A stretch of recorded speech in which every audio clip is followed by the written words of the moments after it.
¿Soy yo acaso guarda de mi hermano? Génesis 4:9. ¿A qué vergonzoso extremo de insolencia había llegado Caín cuando pudo insultar al Señor Dios de esta manera? Si no estuviera registrado en la página de la inspiración, habríamos podido dudar de que un hombre hablara tan desvergonzadamente, a pesar de estar plenamente consciente de que el propio Dios era su interlocutor. Los hombres blasfeman espantosamente, pero esto se debe usualmente a que olvidan a Dios e ignoran su presencia. Pero Caín estaba consciente de que Dios estaba hablándole. Le oyó preguntar: ¿dónde está Abel, tu hermano? Y, no obstante, se atrevió a replicarle a Dios con la más descarada impertinencia: no sé, ¿soy yo acaso guarda de mi hermano? Era tanto como decir: ¿piensas que tengo que guardarlo como él guarda de sus ovejas? ¿Acaso soy también un pastor como lo fue él, y habría de guardarlo como Abel guardaba de una oveja lisiada? La descarada insolencia de Caín es un indicativo del estado de su corazón que lo condujo al asesinato de su hermano, y era también una parte del resultado de haber cometido ese crimen atroz. Caín no habría procedido con ese cruel acto de derramamiento de sangre si no hubiera desechado primero el temor de Dios, ni hubiera estado dispuesto a desafiar a su Hacedor. Habiendo cometido el asesinato, la influencia endurecedora del pecado en la mente de Caín debe de haber sido muy intensa, y así, finalmente, fue capaz de expresar delante de Dios lo que sentía dentro de su corazón y de decir: ¿soy yo acaso guarda de mi hermano? Esto nos explica en gran manera lo que ha intrigado a algunas personas, es decir, la asombrosa calma con la que grandes criminales enfrentan el juicio de sus crímenes. Yo recuerdo haberme enterado de alguien que había cometido indudablemente un macabro asesinato, pero que se mostraba como un hombre inocente. Enfrentó a sus acusadores tan tranquila y serenamente, según se decía, como sólo lo haría un inocente. Recuerdo haber reflexionado, cuando me contaron eso, que un hombre inocente probablemente no habría estado sereno. La turbación mental ocasionada a un hombre inocente, cuando es objeto de una acusación de tal naturaleza, le habría impedido tener la entereza exhibida por aquel sujeto culpable. El hecho de que un hombre muestre un rostro de piedra cuando es acusado de un grave crimen, en lugar de ser una evidencia de inocencia, debería ser considerado por los hombres sabios como una evidencia en su contra. Es posible que quien ya ha sido tan insensible como para bañar su mano en sangre pudiera parecer desapasionado e impasible.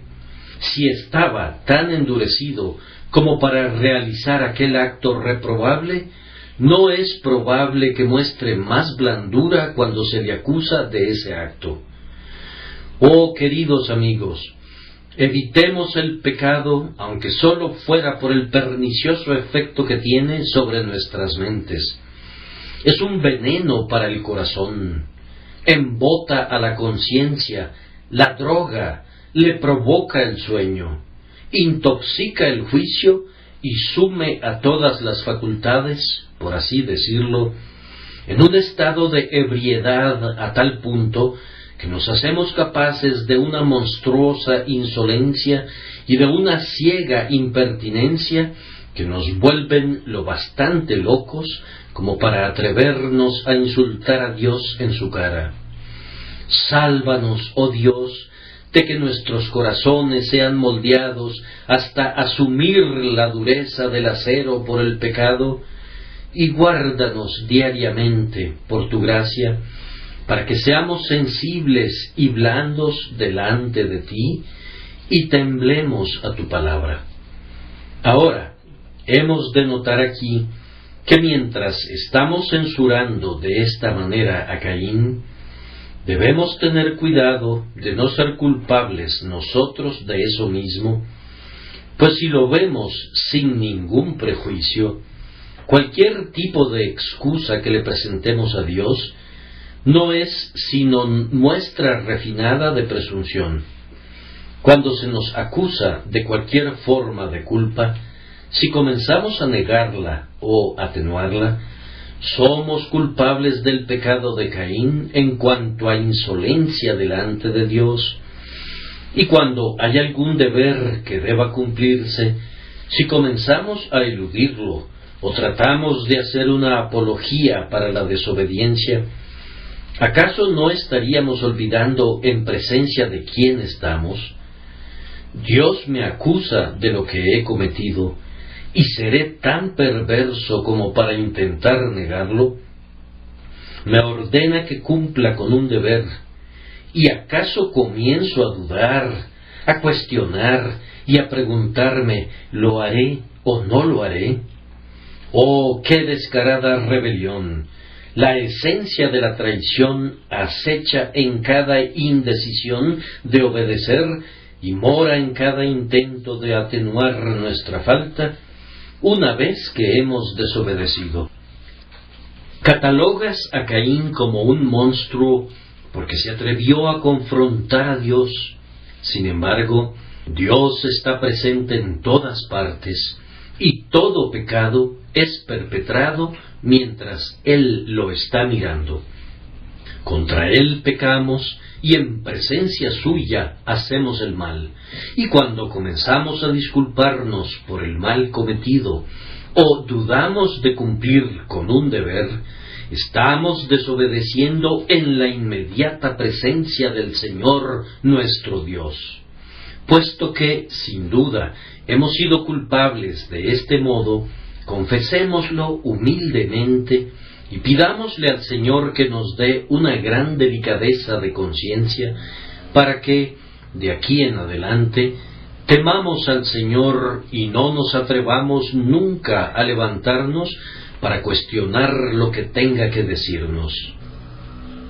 Exactamente lo mismo, sin duda, yace en el fondo de las objeciones levantadas en contra de las verdades de la Biblia. Hay algunas personas que no acuden a la Escritura para quitarle lo que está allí, pero viendo lo que es claramente revelado, comienzan a cuestionarlo y a juzgarlo y formulan unas conclusiones de acuerdo a sus conceptos de lo que debió haber estado allí. Mas antes, oh hombre, ¿quién eres tú para que alterques con Dios? Si Él lo dice, así es. Créelo. ¿No puedes entenderlo? ¿Quién eres tú para que debas entenderlo? ¿Puedes encerrar al mar en el hueco de tu mano o apresar a los vientos en tu puño? Gusano del polvo, el infinito ha de estar siempre fuera de tu alcance. Siempre ha de haber en torno al glorioso Señor algo que es incomprensible, y no te corresponde a ti dudar, porque no puedas entenderlo, sino que has de inclinarte humildemente delante de la terrible presencia de aquel que te hizo, y en cuya mano está tu aliento. Que Dios nos libre de la presunción que se atreve a decir como Faraón: ¿quién es Jehová para que yo oiga su voz? Y de la profana arrogancia que replica al Señor en el espíritu de Caín. Ahora veamos tranquilamente lo que dijo Caín. Le preguntó al Señor: ¿soy yo acaso guarda de mi hermano? Que el Espíritu Santo nos guíe al considerar esta pregunta. Primero, ha de notarse que el hombre no es guarda de su hermano en algunos sentidos. Hay cierto peso en lo que dijo Caín. Generalmente cada mentira lleva debida cierta porción de verdad, e incluso en la mayor irreverencia hay usualmente aquí o allá algo de verdad, aunque sea penosamente torcida o distorsionada. En esta atroz pregunta de Caín hay una pequeña medida de razón. En algunos sentidos, nadie es guarda de su hermano. Primero, por ejemplo, todo hombre debe asumir su propia responsabilidad por sus propios actos ante el Dios Todopoderoso. No es posible que un hombre transfiera sus obligaciones para con el Altísimo de sus propios hombros a los hombros de alguien más. La obediencia a la ley de Dios ha de ser cumplida personalmente, pues, de lo contrario, el hombre se vuelve culpable, sin importar cuán santo sea su padre o cuán justa sea su madre. Él mismo habrá de estar sostenido sobre sus propios pies para responder por sí mismo delante del tribunal de Dios. Cada hombre que oye el Evangelio es responsable por lo que ha oído. Nadie más puede creer el Evangelio por él, o arrepentirse por él, o nacer de nuevo por él, o volverse cristiano por él. Él debe arrepentirse personalmente del pecado, debe creer personalmente en Jesucristo, debe ser convertido personalmente y personalmente ha de vivir para el servicio y la gloria de Dios. Cada tonel ha de sostenerse sobre su propia base. Ha habido vanos intentos de transferir la responsabilidad a un cierto orden de hombres llamados sacerdotes o clérigos o ministros, según sea el caso. Pero eso no puede hacerse. Cada individuo debe, por sí mismo, buscar al Señor. Él mismo ha de poner su carga de pecado al pie de la cruz, y él mismo debe aceptar para sí a un Salvador personal.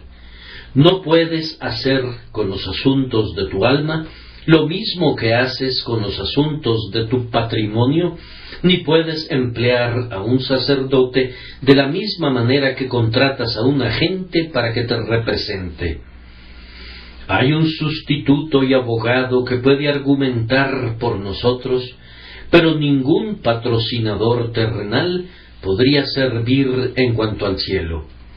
Dios exige el corazón, y con el corazón debe creer el hombre para justicia, y además debe hacerlo con su propio corazón, pues nadie puede tomar su lugar.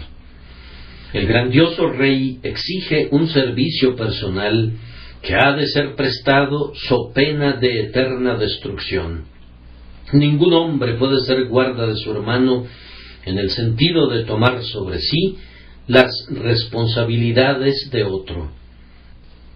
Y además, nadie puede asegurar positivamente la salvación de otro, es más, ni siquiera puede tener alguna esperanza de la salvación de su amigo, en tanto que ese amigo permanezca en la incredulidad.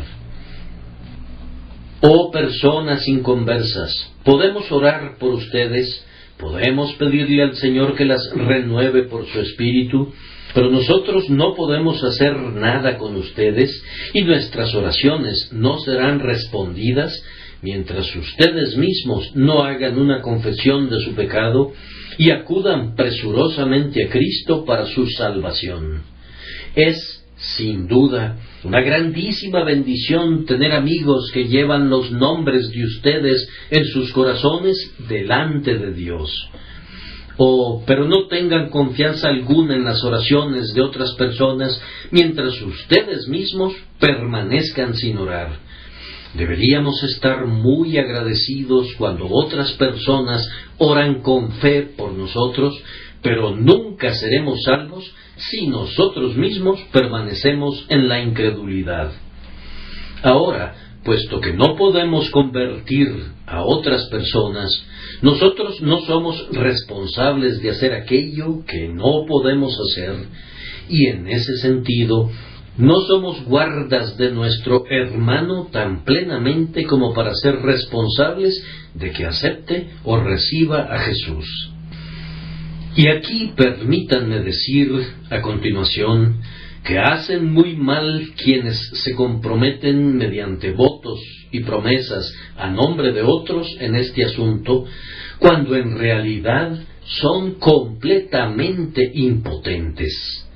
Para mí sigue siendo siempre un enigma que no puedo explicar, excepto por la total falta de corazón y por la impiedad de esta época, que se deba encontrar hombres y mujeres que pasen al frente para prometer solemnemente a nombre de un bebé que no se da cuenta de nada, que guardará todos los santos mandamientos de Dios y que caminará en los mismos todos los días de su vida y que renunciará a todas las pompas y vanidades de este presente mundo malvado. No quisiera dejar de mencionar que cuando hacen una promesa así, mienten de manera sumamente atroz, y van más lejos que eso. Ustedes son culpables de perjurio delante del Dios Todopoderoso. ¿Con qué ira ha de mirar el Señor a las personas que, en un edificio que consideran consagrado en su honor, y en presencia de quienes visten ornamentos sagrados que tienen el propósito de distinguirlos como mensajeros especiales de Dios, se atreven a decir que harán aquello que está completamente fuera de su alcance? No pueden hacerlo y ustedes lo saben. Tal vez ni ustedes mismos hayan renunciado a las pompas y vanidades del mundo. Ciertamente, ustedes no han guardado todos los santos mandamientos de Dios. ¿Cómo podrían hacerlo a nombre de otros? Si ustedes se pusieran allí y prometieran delante de Dios que el niño crecerá hasta alcanzar 1,80 m de estatura, que su cabello será de color rubio y que sus ojos serán verdes, ¿estarían tan justificados al hacer un voto así, como al prometer eso que prescribe el libro de oración? Solo que habría un toque de lo ridículo en torno a ello. Pero en esto no hay nada que yo pueda ver de lo que se pueda uno reír, sino todo que lamentar. Es triste que la mente humana sea capaz de un uso tal de palabras, que se atreva a pronunciar una mentira como un acto de adoración, y que luego regrese tranquila y calmadamente a casa, como si todo se hubiese hecho para agradar a Dios. No, ustedes no pueden ser guardas de otras personas. Por tanto, no se pongan en la terrible posición de prometer que lo serán. Es apropiado decir aquí que el más denodado ministro de Cristo no debe enfatizar tanto la idea de su propia responsabilidad personal al extremo de hacerse inadecuado para su servicio debido a una mórbida visión de su posición. Si ha predicado fielmente el Evangelio y su mensaje fuera rechazado, ha de perseverar en la esperanza y no debe condenarse a sí mismo. Yo recuerdo que hace algunos años, cuando me esforzaba por sentir la responsabilidad de las almas de los hombres sobre mí, me deprimí mucho en espíritu, y de ahí surgió la tentación de renunciar a la obra por causa de la desesperanza. Yo creo que esa responsabilidad debe ser sentida debidamente, y no quiero decir ni una sola palabra para excusar a cualquiera que sea infiel. Pero en mi propio caso vi que podría insistir en tensar las cuerdas de mi naturaleza hasta destruir mi poder de hacer el bien, pues me volví tan infeliz que la elasticidad de mi espíritu me abandonó. Luego recordé que si hubiese presentado el Evangelio fielmente y con apremio ante ustedes, pero aún así lo rechazaran, yo no tendría nada más que hacer al respecto, excepto orar. Recordé que si supliqué denodadamente al Señor que enviase una bendición, y si tratara una y otra vez de suplicar y exhortar a sus propias conciencias para que se reconcilien con Dios, y aún así fallara, no sería considerado responsable por no hacer aquello que no podía hacer, es decir, convertir los corazones de piedra en corazones de carne, o resucitar a los pecadores muertos a una nueva vida. Nuestra responsabilidad es lo bastante onerosa para que la exageremos. No somos padrinos de los hombres, y si ellos rechazaran a nuestro Salvador, a quien predicamos fielmente, su sangre ha de recaer sobre sus propias cabezas. Nuestro Señor no siempre lloró por Jerusalén. Algunas veces se regocijó en espíritu. Ningún pensamiento ha de ocupar con exclusividad nuestras mentes, pues seríamos unos buenos para nada en la vida práctica. Nosotros no somos guardas de las almas de otros hombres en un sentido ilimitado. Hay un límite para nuestra responsabilidad, y es insensato permitir que una sensibilidad excesiva nos abrume hasta casi perder la razón. Sin embargo, hay un sentido en el que somos guardas de nuestro hermano, y de eso voy a hablarles ahora. Tengan presente mi advertencia para prevenir una mala interpretación, aunque no disminuirá la fuerza de lo que digo, sino que aumentará su peso, porque sentirán que he analizado el tema de una manera integral. Así que ahora, en segundo lugar, somos en un alto grado, cada uno de nosotros, guardas de nuestro hermano. Hemos de vernos bajo esa luz, y es un espíritu cainita el que nos impulsa a pensar de otra manera y a envolvernos en la insensibilidad y decir: no es asunto mío cómo les vaya a los demás. ¿Soy yo acaso guarda de mi hermano?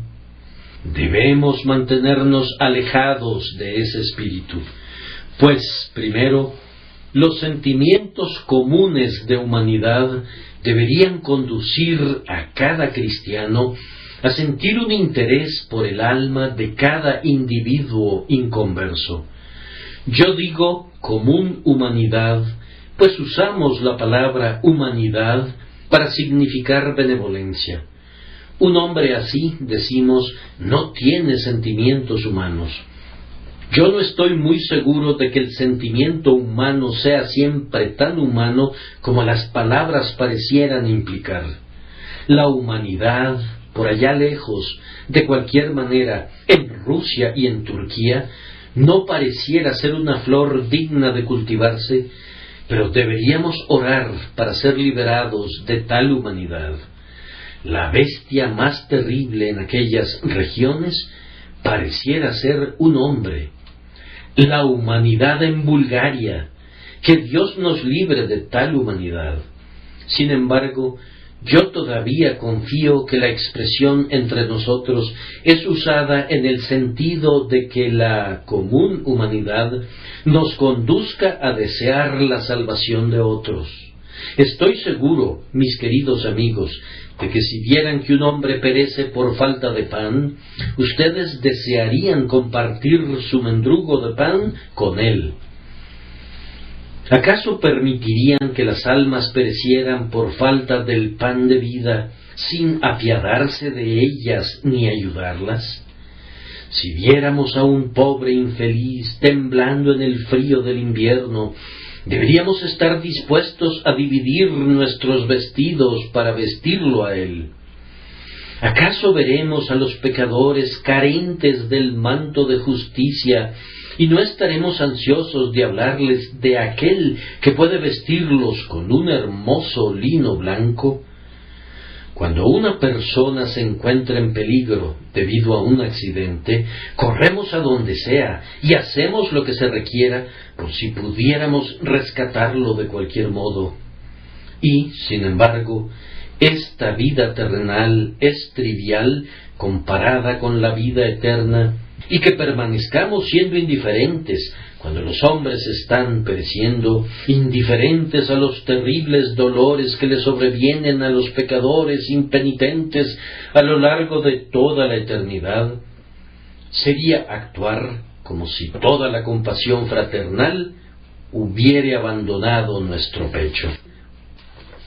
Cristianos, yo los exhorto, incluso sobre la base de un motivo tan bajo como este, debido a que son humanos y todos los hombres son sus hermanos, nacidos del mismo linaje y morando bajo el mismo techo abovedado del mismo Padre eterno, a que se preocupen por las almas de los demás y sean, cada uno de ustedes, el guarda de su hermano.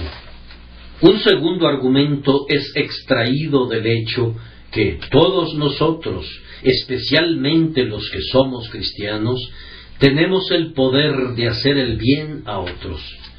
No todos tenemos la misma habilidad, pues no todos tenemos los mismos dones o la misma posición, pero igual que la joven sirvienta que servía a la esposa de Naamán, tuvo la oportunidad de comentar acerca del profeta que podría sanar a su señor, así no hay ni un solo cristiano joven aquí presente que no tenga algún poder para hacer el bien a otros.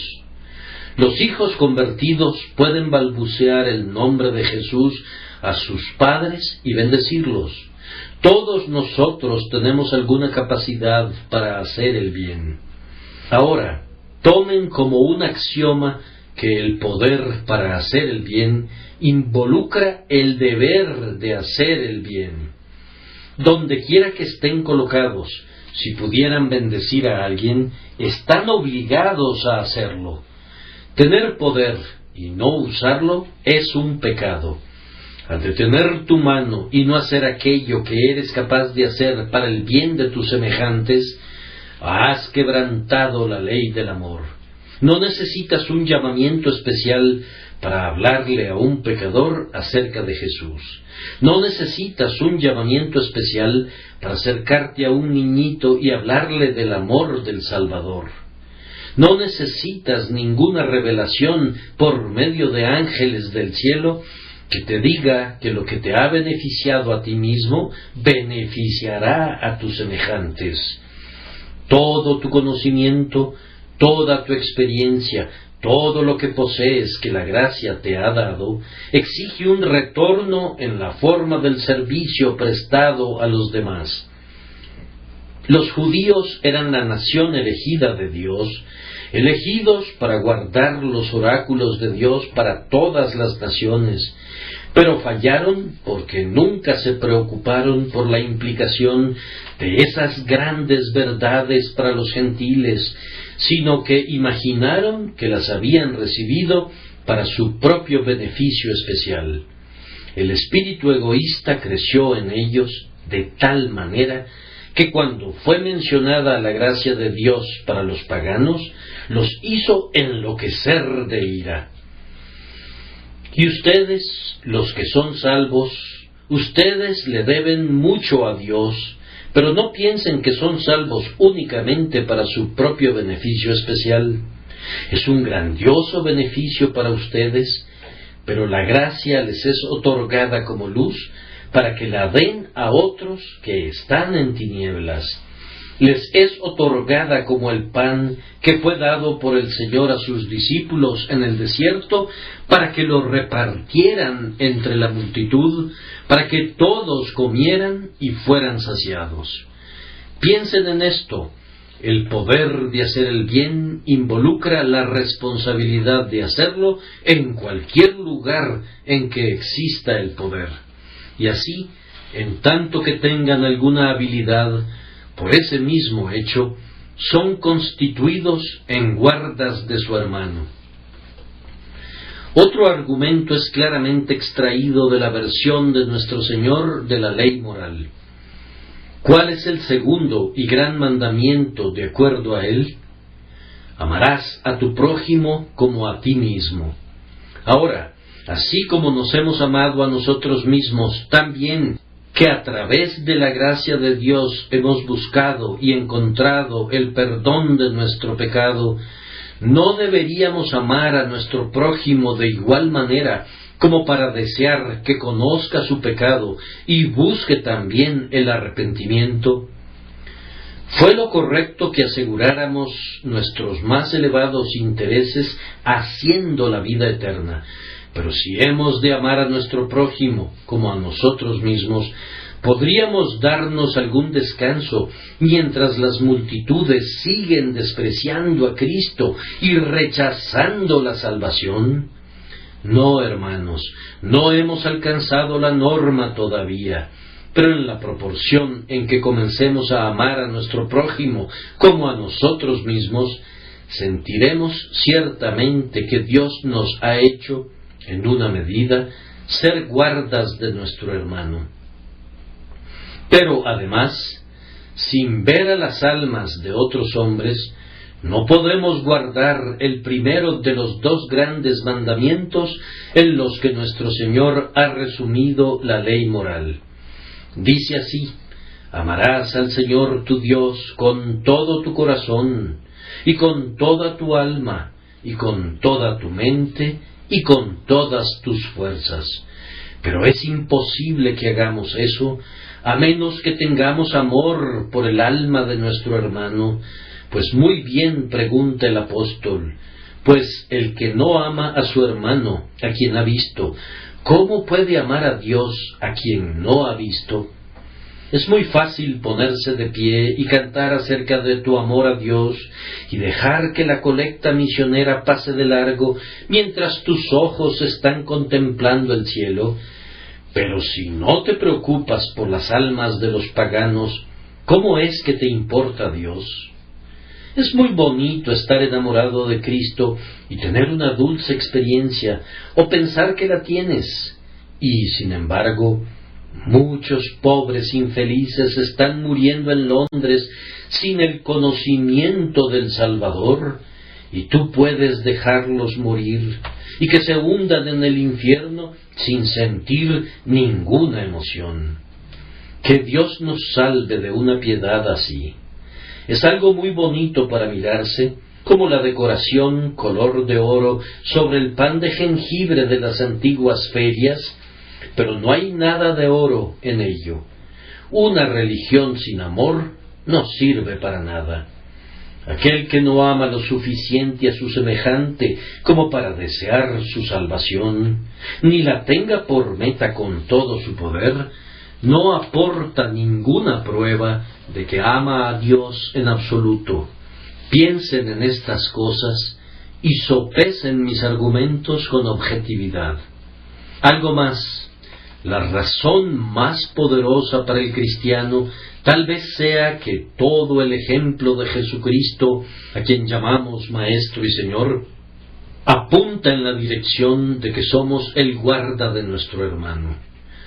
Pues, ¿qué fue la vida de Jesús sino una completa abnegación?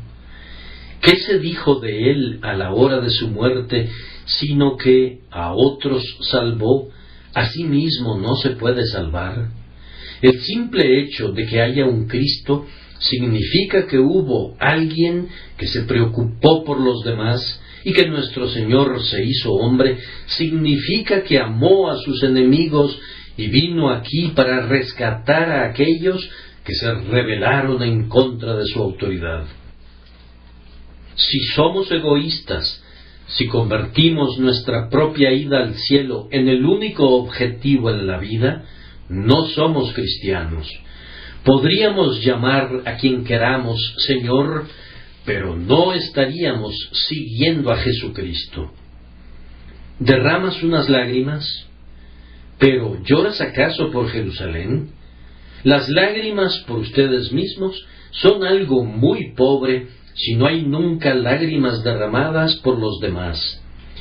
Tú oras y agonizas, pero tu dolor es alguna vez causado por soportar la carga de las almas de otras personas. De otra manera, eres tú semejante a aquel con cuyo nombre Getsemaní ha de estar vinculado siempre en nuestra memoria. Oh, aunque entregáramos nuestros cuerpos para ser quemados, pero no tuviéramos amor por la humanidad, de nada nos serviría. Podríamos adelantar un buen trecho del camino y aparentemente llegar hasta el propio fin del camino en las cosas externas de la religión, pero si el corazón no arde nunca con un deseo de beneficiar a la humanidad, seríamos extraños todavía para la mancomunidad de la cual Jesús es la grandiosa cabeza. Estoy seguro de que es así. No estoy hablando según mi propia mente, sino según la mente de Cristo. Si Él estuviese aquí, ¿qué diría a cualquiera que se llamara a sí mismo su discípulo, pero que nunca levantara su mano o moviera su lengua para arrebatar al tizón de las llamas o para salvar al pecador del error de sus caminos? Debe ser así, entonces. Hemos de ser los guardas de nuestros hermanos. A continuación, consideremos que somos ordenados ciertamente para el oficio de guarda del hermano, porque hemos de rendir cuentas al respecto. Caín fue llamado a rendir cuentas. ¿Dónde está Abel, tu hermano? Quiera Dios, queridos amigos, y especialmente ustedes, jóvenes del Colegio del Pastor, que me pidieron que hablara acerca de las misiones esta noche, que puedan oír qué frecuencia le has hablado seriamente acerca de su condición, qué medios has usado para su instrucción, para su persuasión, para su convicción. Queridas hermanas, no he de hacerlas a un lado. ¿Dónde está su hermano? Ustedes, hermanas, ejercen un gran poder sobre sus hermanos y más poder todavía del que tienen los hermanos. ¿Dónde, amada hermana? Déjame hacerte la pregunta muy tiernamente. ¿Dónde está tu prole?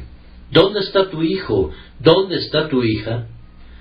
No es todo lo que pudieras desear, dices tú, pero ¿podrías decir que si tu amado hijo fuera a perecer, tú estarías libre de su sangre? Padre de familia, el muchacho te preocupa. ¿Estás completamente limpio de haber ayudado a sembrar en él los pecados que ahora son tu tribulación? Vamos, ¿has hecho todo lo que debía hacerse? Si en el plazo de una semana tuvieras que seguir el cuerpo de tu hijo en una procesión fúnebre hasta su tumba, ¿estarías lo suficientemente limpio? ¿Muy limpio? Parientes, los pongo juntos a todos ustedes. ¿Están limpios de la sangre de sus parientes? Pues el día vendrá en que se deberá hacer la pregunta muy llanamente: ¿dónde está Abel, tu hermano? Yo sé que no puedes evitar que tal persona viva en pecado y que se haya vuelto un individuo incrédulo o un incorregible. No puedes evitarlo en absoluto, pero, aún así, has hecho todo lo que debiste haber hecho, tendiente a prevenir el pecado, conduciendo a esa alma a entrar en el camino de vida y paz. Hago una pausa por un momento para dejar que esa solemne pregunta sea planteada ante cada uno de ustedes. Dice el proverbio: la caridad ha de comenzar en casa, y en verdad el amor cristiano ha de comenzar allí. ¿Están barridas nuestras propias casas? En relación a nuestros propios hijos y siervos y hermanos y hermanas, Hemos buscado hasta donde nos hubiere sido posible ganarlos para Cristo.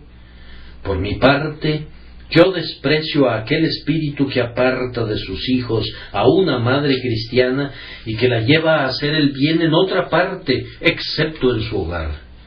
Me da miedo el celo de aquellos que pueden dedicarse a muchos servicios, pero cuyos hogares están descuidados. Sin embargo, algunas veces se da ese caso. He conocido personas muy interesadas en las 7 trompetas y en los 7 sellos, pero que no se han preocupado por los 7 queridos hijos que Dios les ha confiado. Deja que alguien más abra la revelación y tú mira a tus propios muchachos. Preocúpate acerca de dónde están por las noches y preocúpate porque tus hijas conozcan al menos el Evangelio, pues ciertamente hay algunos hogares en los que hay ignorancia del plan de salvación, a pesar de que los padres profesan ser cristianos. Tales cosas no deberían ser. ¿Dónde está Abel, tu hermano? ¿Dónde está tu hijo? ¿Dónde está tu hija, tu hermana, tu padre, tu primo? Asegúrate de comenzar a buscar de inmediato y denodadamente la salvación de tus parientes. Pero, amados, no debemos acabar allí, porque la hermandad se extiende a todos los rangos, razas y condiciones, y de conformidad a la habilidad de cada quien, será considerado responsable por las almas de otros a los que nunca vio. ¿Dónde está Abel, tu hermano? Por allá, en una callejuela escondida de Londres, está entrando justamente a la cantina. Ya está medio ebrio. ¿Has hecho algo, amigo, tendiente a recobrar a ese borracho? ¿Dónde está tu hermana? Tu hermana, la que frecuenta las calles a la medianoche.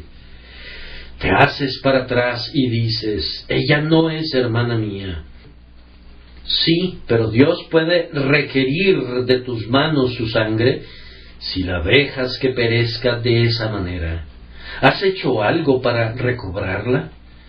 Ella tiene un corazón blando, a pesar de su pecado. Hay muchas mujeres cristianas y muchos hombres cristianos que si atraviesan en el camino de tales individuos ruines, se retraerán con una nota de fariseísmo, sacudirán el polvo de sus pies y sentirán como si fueran contaminados por su simple presencia. Sin embargo, los cristianos deberíamos amar a los que yerran y a los pecadores, y si no lo hacemos, seremos llamados a rendir cuentas por ello. Si tenemos una oportunidad de hacer el bien, incluso a los más viles, y no la aprovecháramos, no estaremos sin culpa. Algunos de ustedes que se enriquecen en Londres, luego se mudan para vivir directamente en los suburbios, y yo no podría culparlos. ¿Por qué no habrían de hacerlo? Pero si dejan el corazón de Londres, donde está la gente trabajadora, desposeída de los medios de gracia, si están contentos de oír ustedes mismos el Evangelio y retiran su riqueza de las iglesias que están batallando en medio de los pobres, Dios les dirá algún día, ¿dónde está Abel, tu hermano? Comerciante citadino, ¿dónde están los pobres que te permitieron ganar tu riqueza? ¿Dónde están aquellos que después de todo fueron el hueso y el músculo que te hicieron rico, de los que huiste como si hubiesen sido heridos por la plaga y a quienes dejaste morir en completa ignorancia?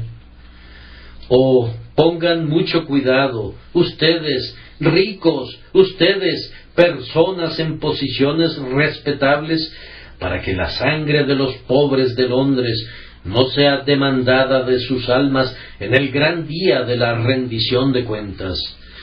Ay, pero Londres no está en todas partes, ni tampoco esta islita de Inglaterra lo es todo. Miren si pueden a través de mar y tierra a la India, donde viven sus compañeros súbditos y ¡ay!, mueren de hambre en esta hora. El día vendrá cuando Dios les dirá a los cristianos ingleses: ¿dónde está el hindú, tu hermano? ¿Dónde está el brahmin, tu hermano? ¿Dónde está el sudra, tu hermano? ¿Y qué respuesta darán los hombres que deberían estar allí y que tienen la capacidad de estar allí? ¿Qué respuesta darán los ricos que deberían ayudar a enviar misioneros para allá, pero que permiten que millones de personas perezcan sin un conocimiento de Cristo y no alzan su mano para ayudarles? Y más allá todavía está ubicada la China. Es muy doloroso pensar en China con sus prolíficos millones que nunca han ni siquiera oído el sonido del nombre de Jesús.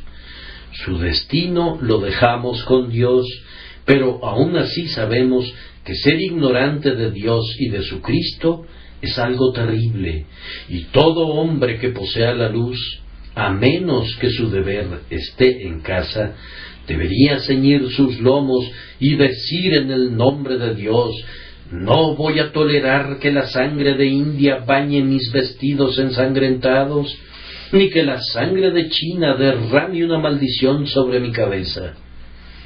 Que el Señor conceda ver a todos los cristianos su relación para con la humanidad y que cumplan el papel de un hermano para todas las razas. Una cosa más sobre este llamado a rendir cuentas. Entre más necesitada, entre más pobre sea la gente, mayor es la exigencia para nosotros, pues, de acuerdo al libro de las cuentas, ¿acaso necesito buscar el capítulo? Pienso que ustedes lo recuerdan. Esas son las personas por las que principalmente tendremos que rendir cuentas. Porque tuve hambre y no me disteis de comer, tuve sed y no me disteis de beber, fui forastero y no me recogisteis, estuve desnudo y no me cubristeis, enfermo y en la cárcel y no me visitasteis. Estos sujetos susceptibles de caridad eran los más carentes y pobres de todos. Y la gran pregunta en el último día es acerca de qué fue hecho por ellos. Entonces, si hubiere una nación más ignorante que otra, nuestro llamado es hacia allá. Y si hubiera personas más hundidas y degradadas que otras, es en lo concerniente a ellas que tendremos que rendir cuentas especiales.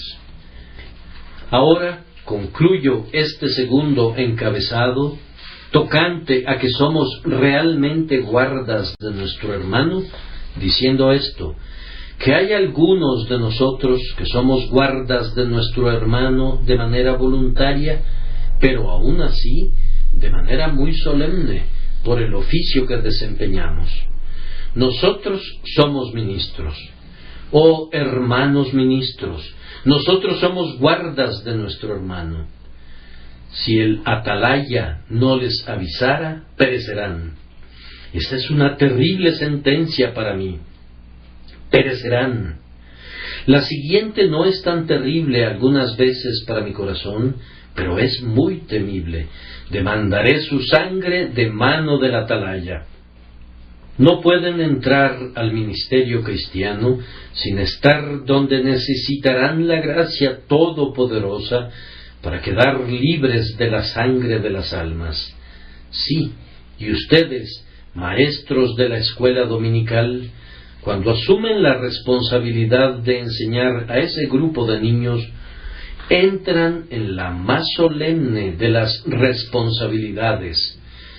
Podría agregar que todos ustedes que nombran el nombre de Jesús, por ese simple hecho, tienen su medida de responsabilidad, pues Cristo ha dicho: no únicamente de los ministros ni de los maestros de la escuela dominical, sino de todos, vosotros sois la luz del mundo. Si no proyectan ninguna luz, ¿qué se dirá de ustedes? Vosotros sois la sal de la tierra, y si no hay sabor en ustedes, ¿qué futuro les espera sino ser echados fuera y hollados por los hombres? Mi tiempo se está acabando. Necesitaría mucho más tiempo, pero si dejo con ustedes estos pensamientos, me daré por satisfecho. Sin embargo, he de ocupar un poco más de espacio mientras hablo sobre el tercer encabezado, es decir, que sería una gran presunción de nuestra parte si, de esta noche en adelante, eludiéramos la responsabilidad de ser los guardas de nuestro hermano. Lo voy a poner brevemente bajo una intensa luz. Si rehusáramos cumplir lo que se nos ordena, sería negar el derecho de Dios para legislar y para exigirnos que obedezcamos la ley. Dios ha organizado la sociedad de tal manera que todo hombre que recibe la luz está obligado a proyectarla, y si declinaran ese bendito servicio, prácticamente le negarían a Dios el derecho de exigir tal servicio de ustedes. Estarían juzgando a su juez y pretendiendo gobernar a su Dios. Eso sería un acto de alta traición. Adviertan, además, que estarían negando todo argumento en favor de ustedes para recibir la misericordia divina, porque si no quieren otorgar misericordia a otros, y si rehúsan por completo su responsabilidad ante los demás, se colocarían en la posición de decir: no necesito nada de nadie, y por consiguiente no necesitan nada de Dios. En la medida en que muestren misericordia, en esa medida la tendrán. La pregunta no es ¿qué será del pagano si ustedes no le enseñan? La pregunta es ¿qué será de ustedes si no lo hicieran? Si permiten que mueran los pecadores, ¿qué será de ustedes? Allí está el punto. Se ponen fuera del alcance de la misericordia, puesto que ustedes mismos rehúsan concederla. Cuando doblan su rodilla en oración, se maldicen a sí mismos, pues le piden a Dios que perdone sus deudas, así como ustedes perdonan a sus deudores, y así, de hecho, le piden a Dios que trate con ustedes según están ustedes tratando con otros. ¿Qué misericordia, entonces, podrían esperar? Ciertamente vemos esto también al respecto, que su acto es algo así como echarle la culpa a Dios por su propio pecado, si dejan que los hombres perezcan. Cuando Caín preguntó: ¿soy yo acaso guarda de mi hermano?, quería decir, probablemente, tú eres el preservador de los hombres. ¿Por qué no preservaste a Abel? Yo no soy su guarda. Algunos ponen sobre la soberanía de Dios el peso que descansa sobre su propia indolencia. Si un alma perece sin que se le hubiera enseñado el Evangelio, ¿no podrías echar el peso de ese hecho sobre la soberanía divina hasta que la Iglesia cristiana hubiera hecho todo lo que podía para dar a conocer el Evangelio? Si hubiéramos hecho todo lo que se podía hacer, me refiero a todos aquellos que son creyentes, y a pesar de ello perecieran algunas almas, la culpa recaería sobre esas mismas almas culpables. Pero allí donde nos quedamos cortos, en ese grado somos guardas de nuestro hermano y no debemos acusar al Señor. Y además, me parece que hay una completa ignorancia de todo el plan de salvación en aquel hombre que diga: no voy a asumir ninguna responsabilidad acerca de los demás, porque todo el plan de salvación está basado en la sustitución, en el cuidado de otro por nosotros, en el sacrificio de otro por nosotros, y el pleno espíritu de ello es la abnegación y el amor por los demás. Si tú dijeras, no he de amar, bien, todo el sistema es integral y estarías renunciando a todo. Si no quieres amar, no podrás recibir la bendición del amor. Si no quieres amar, no puedes ser salvado por amor. Y si supones que la fe cristiana te permite ser egoísta y desamorado, y que, sin embargo, te lleva al cielo, cometes un error.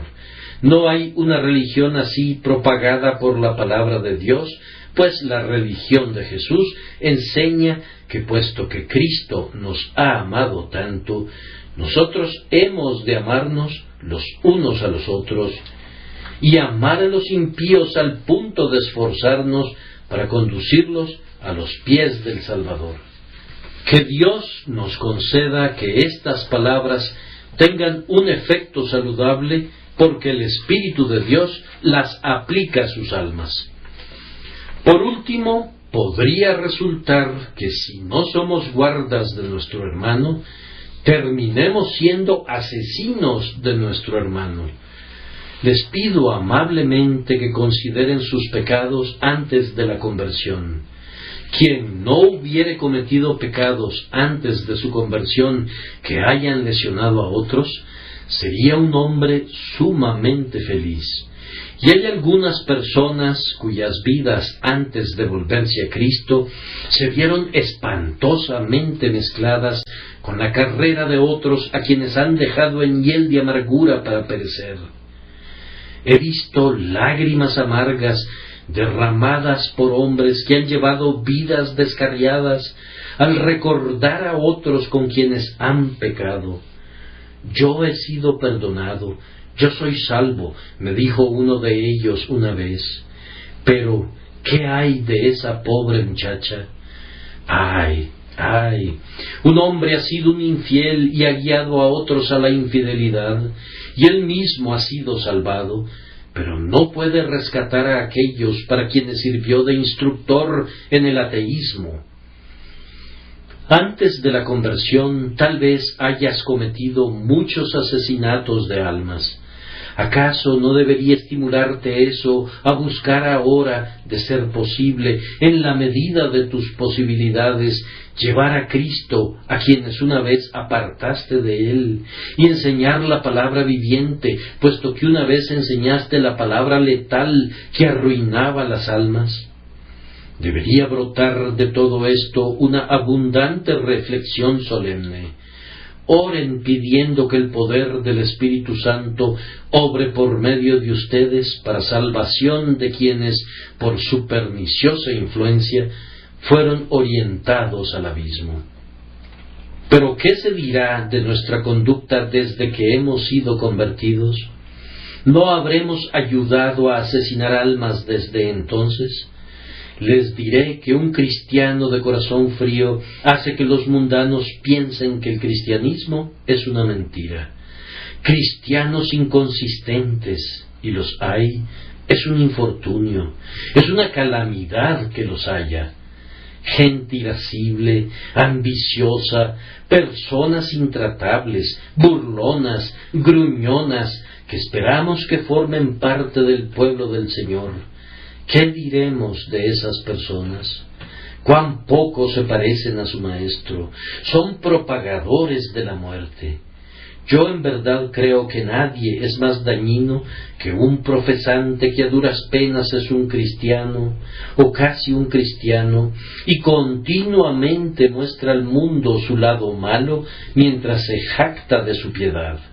Ese individuo hastía al mundo con el nombre de Jesús. Hace que al mundo le repugne el nombre de Jesús. Quizás algunos de ustedes se hayan rebelado desde su conversión y han cometido actos que han hecho que el enemigo blasfeme el nombre de Cristo. Los exhorto, por el amor de Dios, a que se arrepientan de esa iniquidad. Miren lo que han hecho. Miren cómo han hecho que otros se descarríen. Revisen eso de inmediato. Ustedes saben que cuando David pecó con Betsabé, se arrepintió y fue perdonado, pero nunca pudo hacer que el pobre Urías, que fue asesinado, reviviera. Urías estaba muerto. Tú pudiste haberte descarriado y dañado a un alma eternamente, pero no puedes revertir ese hecho. Aún así, si no puedes revivir al asesinado, puedes lamentarte por el crimen. Despierten, levántense, ustedes, cristianos indolentes, y pídanle al Espíritu Santo que les ayude a ser el guarda de su hermano de ahora en adelante, hasta donde su poder se los permita. ¿Y no piensan que podríamos haber sido seriamente dañinos para otros al negarles el Evangelio? Si quisieras asesinar a un hombre, no necesitarías apuñalarle, mátalo de hambre. Si quisieras destruir a un hombre, no necesitarías enseñarle a beber o a blasfemar, ocúltale el Evangelio. Cuando estés en su compañía, nunca le digas una palabra sobre Cristo. Cuando estés donde deberías hablar, pero permaneces pecadoramente silente, quién sabe cuánta sangre será colocada a tu puerta. ¿No piensas que negarle un vaso de agua fría a un hombre y dejarle morir de sed es un asesinato? Negar el Evangelio, no decir ni una sola palabra por Jesús, ¿acaso no es esto un asesinato del alma? Dios lo considera así.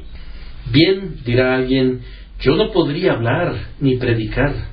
No, pero ¿oras por la conversión de otras personas? Algunas personas tienen también algún dinero confiado a ellas. No pueden ir a India o China, según he estado comentando, pero muchos otros hombres están listos para ir y deberían ayudarles enviándolos allá. Cuento con hombres en el colegio del pastor listos para ir, pero no tengo ningún poder para enviarlos. La sociedad misionera está endeudada. No pueden enviar a las misiones a todos los que desearían, y sin embargo, aquí en Inglaterra hay personas con miles de libras esterlinas que nunca requerirán y que sin embargo los paganos podrían morir y perderse antes de que se deshagan de su oro. No hay ningún crimen en todo eso. ¿Acaso la voz de la sangre de tu hermano no clama a Dios desde la tierra? Yo creo que sí clama. No se espera que hagas lo que no puedes hacer, sino lo que puedes hacer. Y ciertamente no puede haber ninguna pregunta acerca de un asunto como este, porque si vieras alguna vez a personas en peligro, si estuvieras en la playa y vieras que un barco se está hundiendo, si fueras capaz de sostener un remo, querrías estar en el bote salvavidas. No hay ni una sola mujer entre ustedes que no estuviera dispuesta a evitarle a su marido esa tarea o prestar su mano para empujar el bote desde la costa pedregosa hasta que fuera lanzado sobre la ola. Por la vida, por la preciosa vida de nuestros semejantes, haríamos cualquier cosa. Pero si creemos, como en efecto lo hacemos, que hay un mundo venidero y un infierno espantoso, y que no hay ningún otro camino de salvación excepto por medio de Jesucristo, deberíamos sentir 10 veces más ardor por el rescate de las almas de los hombres de la ira venidera. Si algunos han de ser conmovidos por estas palabras, mi corazón se alegrará grandemente. Pero si son despertados, no prometan hacer un esfuerzo con su propia fuerza, sino más bien oren a Dios por ello.